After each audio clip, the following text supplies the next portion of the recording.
Bom dia, o InConnection já está começando e para tornar o seu fim de semana mais animado, nós vamos mostrar tudo o que aconteceu na inauguração do Espaço Cartier no Iguatemi Bosque. Confira a matéria.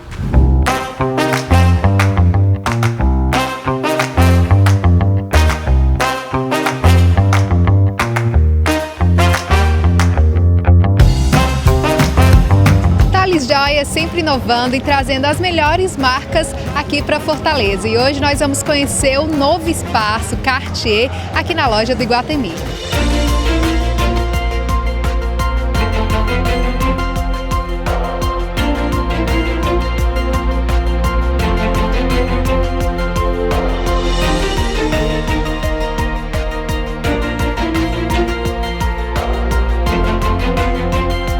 Bem, hoje é um dia de muita alegria para a gente. Estamos aqui comemorando a nossa parceria com a Cartier, uma grande marca, uma marca que muito nos orgulha em representar.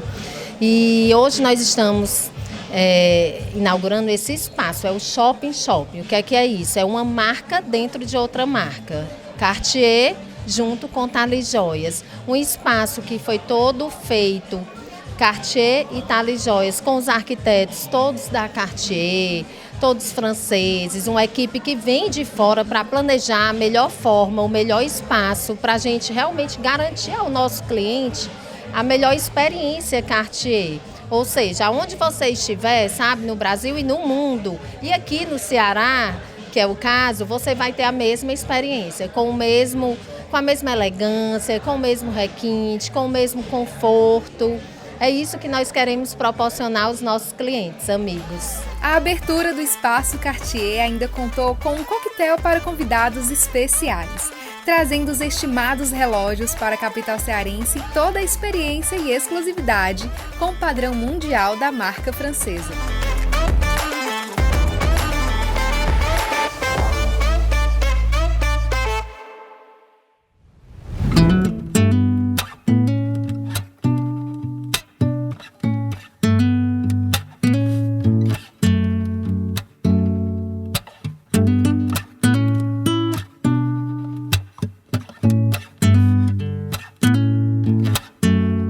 A exposição Centelhas em Movimento convida um público a um passeio pela arte moderna com peças do período barroco, passando pela arte moderna e chega até os dias atuais. Essa exposição tem um sentimento de gerações. O Igor Queiroz Barroso fala sobre a importância dessa joia da arte brasileira. Começou lá em São Paulo, no Instituto Tomiotaki, e que agora chegou aqui, né?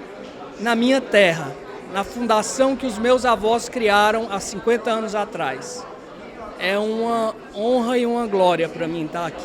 Posso te dizer isso, continuando o trabalho de arte e cultura deles e que foi tão trabalhado pelo chanceler Ayrton Queiroz e que me incentivou e me instigou a continuar esse trabalho.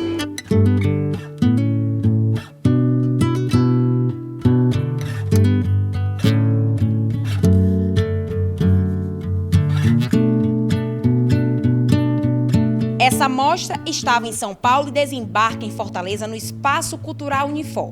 O Tiago Gualberto, um dos curadores, conta sobre a representatividade dessa obra. São muitas as representatividades possíveis nessa exposição. Acho que a primeira delas é observar o que um determinado lugar específico, como Fortaleza, que é onde é a casa dessa coleção, representa para a narrativa do modernismo brasileiro. É uma exposição que a gente poderia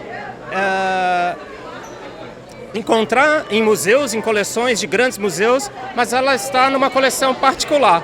Então essa é uma ocasião muito especial, onde o grande público pode se deparar com essas obras e estabelecer conexões. Lembrando que o principal ingrediente para que essa mágica aconteça é que todo mundo se sinta livre e aberto para observar essas centelhas, essas faíscas desses encontros que estão presentes na mostra. Ao visitar a exposição Centelhas em Movimento, é possível entrar em contato com obras de artistas renomados, como Tarsila do Amaral, Anita Malfatti, Cândido Portinari, entre outros, e compreender como as suas criações contribuíram para a construção da história da arte no Brasil e no mundo. Centelhas em Movimento é um grande mergulho na arte brasileira através de um recorte da coleção de Igor Queiroz Barroso. É uma mostra que traz quase 200 obras de inúmeros artistas, de Portinari, de Cavalcante, Mira Schendel, Tomio Otaki, até artistas mais recentes como Leonilson, Beatriz Milhazes, num atrito entre gerações e linguagens que fazem parte do modernismo brasileiro e das suas consequências até hoje. A arte é uma forma poderosa de conectarmos com o mundo ao nosso redor e nos inspirarmos. A exposição é gratuita, com visitação de terça a sexta, das 9 às 19 horas e nos finais de semana, de 12 às 18.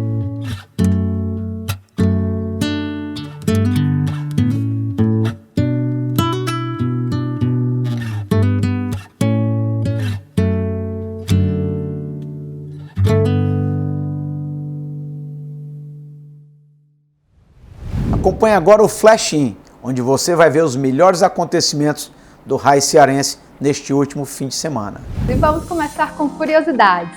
Saiu a lista dos países mais felizes do mundo e, em primeiro lugar, pela 7ª vez consecutiva, Finlândia foi eleito o país mais feliz do mundo. Segundo o relatório patrocinado pela ONU, os países nórdicos ocupam os primeiros lugares. Dinamarca, Islândia e Suécia aparecem logo abaixo da Finlândia. E o Brasil está um pouco longe de ser o país mais feliz, porém subiu 5 posições desde o ano passado e ocupa o número 44 do ranking. Para entender melhor, olha só, são analisados 6 fatores-chave: apoio social, renda, saúde, liberdade, generosidade e ausência de corrupção. Entre os destaques dos eventos que aconteceram na cidade está o da Diamond Design.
E Foco ainda aproveitou o momento para celebrar o seu aniversário.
Você pode ver todas essas matérias no portal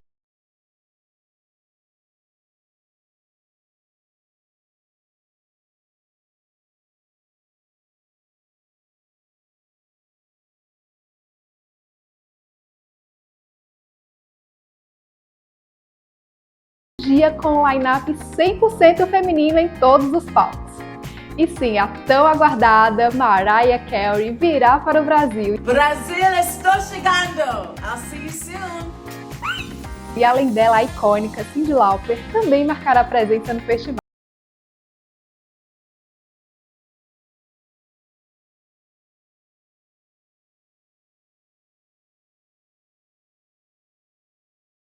Pessoas e temas que realmente interessam a nossa audiência, o In Connection de hoje tem o prazer de receber Marcos André Borges, Acompanhe a matéria sobre o mundo da comunicação corporativa após o nosso comercial.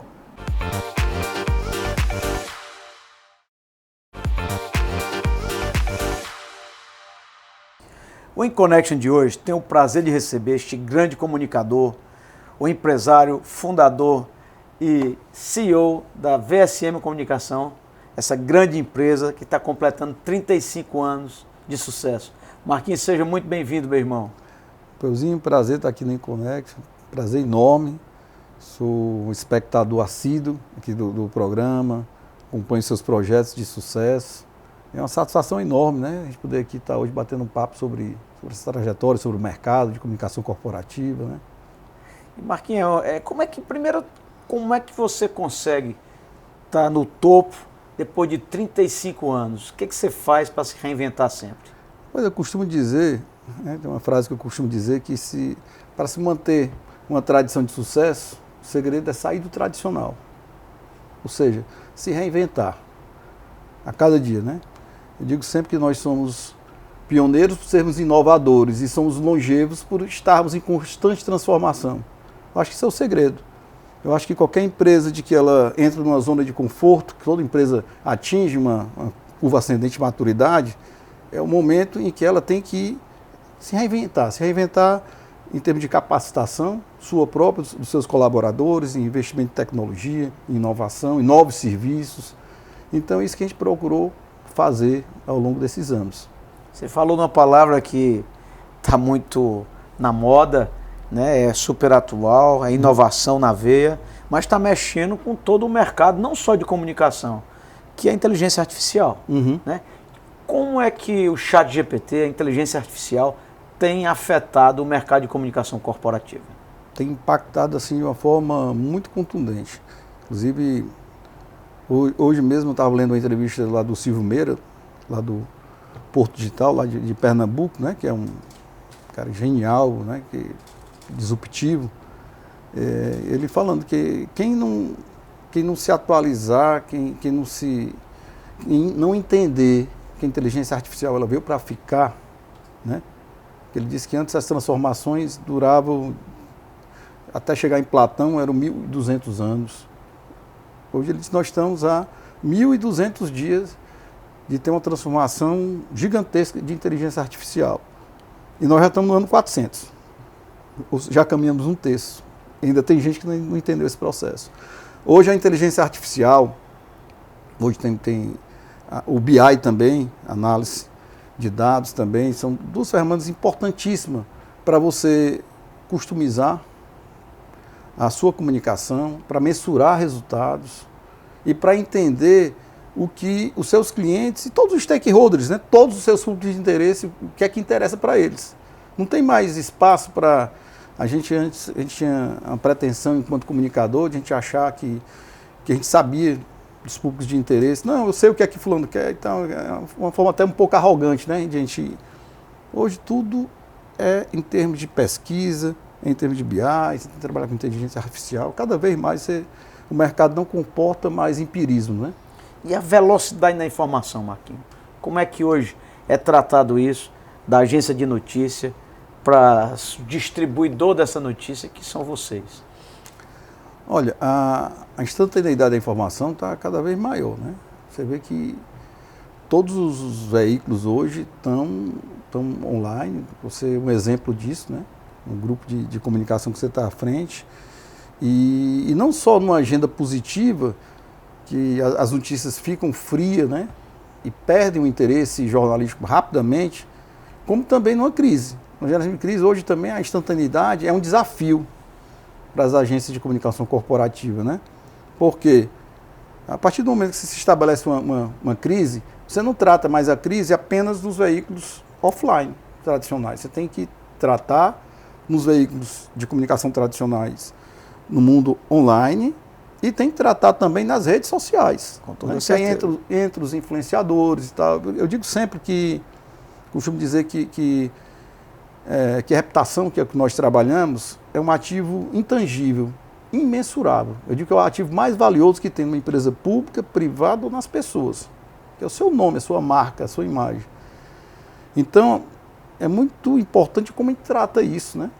Inclusive, a gente é muitas vezes visto como bombeiros da comunicação, que vai para apagar incêndio, ou no perfil como se fosse um advogado criminalista, penal, porque a gente chega ali. Eu digo sempre, olha, aquelas empresas que investem em comunicação, que eles criam um capital de credibilidade, eles vão se fortalecendo, vão criando alicerces, né? Eu digo sempre, você chega no Japão, as fundações, os alicerces dos prédios eles são preparados para aguentar os grandes terremotos. Então, as crises, às vezes, independem de variáveis da política da empresa. Às vezes, a gente, enquanto especialista, eu digo que nós somos um pouco, né, eu uso essa terminologia, nós somos um pouco de compliance da comunicação, porque a gente, enquanto especialista, às vezes tem alguns sinais antes de se instalar uma crise, que a gente percebe e consegue tomar algumas providências para evitar a crise ou amenizá-la. E outras não, às vezes são variáveis que independem e a gente tem que enfrentar. Mas uma empresa que tem uma reputação que investe em comunicação, quando eu digo investe em comunicação, investe numa empresa de comunicação corporativa, investe em mídia, né? Ela tem uma marca sólida, ela cria um capital de credibilidade que ela se torna mais forte, ela sofre menos e gasta menos financeiramente em termos de energia e de desgaste de imagem. Então, e a velocidade hoje é muito rápida. Qual é a regra? Eclodiu uma crise. Como é que a VSM atua em cima de uma crise? Vamos lá, você está aqui em Fortaleza, estourou uma crise de segurança. Uhum. Como é que você vai defender, ou seja, a prefeitura, ou seja, o governo, onde ela eclodiu essa crise? Primeira regra é que você tem que colocar, tem que pedir para que o cliente ele se desnude diante da gente. É como se estivesse ali diante de um advogado, do confessionário, né? Porque as pessoas às vezes tentam colocar alguns filtros e isso atrapalha o nosso trabalho. Eles têm que entender que nós estamos ali, nós temos como formação jornalistas, mas ali nós não estamos como jornalistas, nós estamos ali para assessorá-los, né? Para saber como enfrentar e como gerenciar, como gerir essa crise. Então, às vezes as pessoas têm uma dificuldade muito grande, né? De que, olha, você tem que chegar e abrir o coração e contar para a gente o que realmente está. Então, nós vamos saber quais são os pontos que são os pontos frágeis, né, que fizeram com que se instalasse aquelas crises, e quais são os pontos que são potencialidades que tem que não foi utilizado na crise. Então a gente vai tentar potencializar esses pontos que são positivos, mas sempre procurando o caminho da transparência. Cada vez mais as empresas que exercem a transparência, elas ganham credibilidade, elas ganham reputação. Diante da maior crise que tiver, não tem coisa pior, Pompeuzinho, do que você, enquanto espectador, você está ouvindo na televisão e diz, olha, teve uma crise com a empresa tal, vazamento aqui de óleo, não sei o quê. Entramos em contato com a empresa, com a assessoria de comunicação da empresa, e ela não quis se pronunciar, não deu resposta. Isso é péssimo, né? É como se estivesse assinando recibo. Então, a gente defende a transparência. Nunca maquiar dados, informações, não. A gente vai utilizar da melhor forma possível, trabalhar as fragilidades e trabalhar as potencialidades também. Uma empresa deve procurar uma empresa como a sua, como a VSM Comunicação, só na hora da crise, ou ela precisa já estar com você ao longo de um contrato anual, uma coisa assim? Qual é o ideal? Eu digo sempre que o ideal é a empresa ter um trabalho constante, né? Uma reputação, uma imagem, não se constrói do dia para a noite. E às vezes você tem até uma imagem, mas ela pode se perder em segundos, principalmente dentro da instantaneidade que a gente sabe que hoje estamos aí, que a gente estava conversando aqui. Uma empresa que tem um trabalho consolidado, feito paulatinamente dia a dia, ela se torna muito mais forte do que uma que não tem, né? Então, a gente se sente muito mais confortável naqueles clientes nossos, em que essa questão de gerenciamento de crise já está embutido no próprio escopo do contrato. Porque é muito ruim você ter que dialogar com alguém que está atravessando uma crise, a pessoa está emocionalmente abalada, envolvida, você ter que tratar de valores financeiros de contrato e tal. Então, isso não é interessante para nenhuma das partes, eu penso muito assim. Então, existem empresas que são mais suscetíveis à crise, tem algumas empresas que são clientes nossos, que são totalmente low profile. Eles não querem, eu às vezes fico até incomodado, quero fazer alguma notícia, uma agência positiva e tal, mas a empresa não quer. Ela quer ter aquele trabalho como se fosse um seguro, que se tiver uma crise, para não usar. Se tiver uma crise... exatamente. Às vezes a gente até fica querendo e tal, mas é o perfil, né? Vamos lá. Essa nossa audiência é muito qualificada e gosta de ouvir casos reais.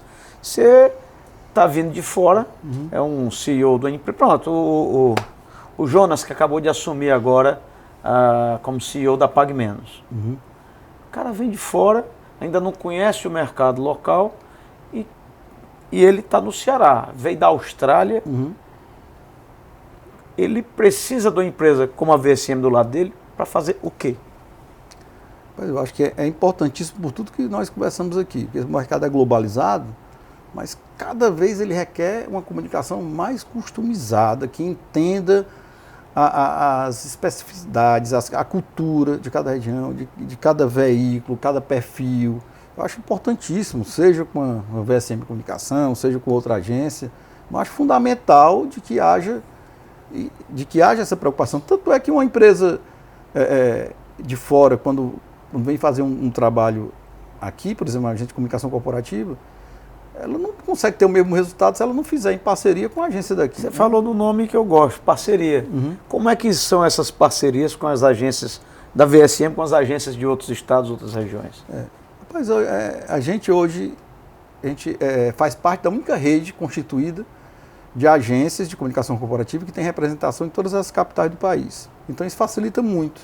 Facilita porque isso promove um benchmarking interessante, a gente troca muito know-how, troca muita informação e alguns trabalhos a gente realiza de uma forma direta, às vezes com um apoio ou outro, ocasionalmente uma agência dessa, e às vezes não. Às vezes a gente até, dependendo do tipo de trabalho, a gente faz um trabalho até em conjunto também, participando também, as empresas parceiras participando financeiramente também. Depende muito de cada caso. Né? E outra coisa, como é que você vê hoje as agências de notícias em relação às agências de comunicação, no caso, a de assessoria de comunicação? As agências, acho que cada um cumpre um papel diferente. As agências de notícias, né, elas sempre vão ter o papel dela de gerar conteúdo, né, de passar inclusive conteúdo para os veículos, do público final, para a opinião pública. E o nosso papel é de entender as necessidades dos nossos clientes, quais são os objetivos, né, e cada vez mais querendo saber que tipo de objetivo eles têm para a gente raciocinar em Excel, porque não tem mais espaço para a gente estar, mais uma vez, nessa questão de achismo, ou então de você dar dados que são intangíveis, né? Você tem que raciocinar em Excel, em planilha, que é isso que o mercado entende. E por falar em mercado, a gente percebe que nos 10 anos para cá, cada vez mais os veículos de comunicação têm reduzido as notícias de empresas não anunciantes. Como é que o mercado vê isso? Eu vejo isso como uma evolução natural do mercado. Eu acho que tem que ter um entendimento eu acho que tem espaço para as duas coisas. Eu acho que as empresas têm que ter a consciência, né? Principalmente se você está se tratando de uma empresa privada, né? Que os veículos precisam ter uma sustentação financeira. Mais uma vez, o raciocínio em Excel. E dá para se conviver naturalmente o comercial com o editorial.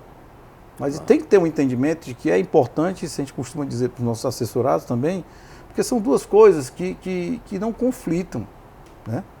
Eu, por exemplo, vou trabalhar uma notícia editorial, aquela notícia eu consigo trabalhar ela uma única vez. Depois ela deixa de ser notícia. Eu não consigo estar replicando editorialmente todo dia a mesma notícia. Mas se você tem uma campanha da sua marca, seja uma campanha institucional ou uma campanha de varejo, você só vai ter isso na área comercial. Você não vai ter como fazer isso editorialmente, entendeu? Com certeza. Então as empresas o empresário tem que ter consciência disso daí. Que eles não se conflitam, pelo contrário, eles se complementam, né? Hoje o seu público, Marquinhos, está mais ligado à política, ao mundo dos negócios, à questão da sociedade. Quais são as áreas de atuação mais fortes da VSM hoje? A gente atua de uma forma muito plural, em diversos segmentos, né? Muitas entidades de classe, na área de varejo, na área de atacado, empresas, temos bancos na nossa conta, temos empresas na área têxtil, entidades de categorias também, de classe, como te falei. Então, assim, é muito plural. Temos algumas contas, né, também públicas também, mas eu acho que num país como o nosso, de tantas oscilações políticas, a gente não deve depender de contas públicas, né? Eu acho que isso aí é uma coisa que a gente também procura ter na empresa, que existe 2 perfis de empresa, na comunicação corporativa. Inclusive eu estava conversando isso agora com uns amigos de agências lá em São Paulo, que eu tive agora semana passada lá.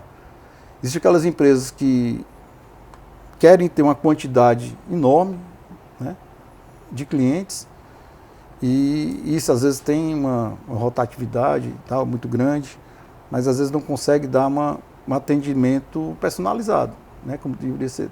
E existe uma agência como a gente definiu o nosso perfil, né? A gente se definiu como perfil de uma agência que queremos trabalhar como uma agência boutique, uma alfaiataria. A gente trabalha sob medida para os nossos clientes.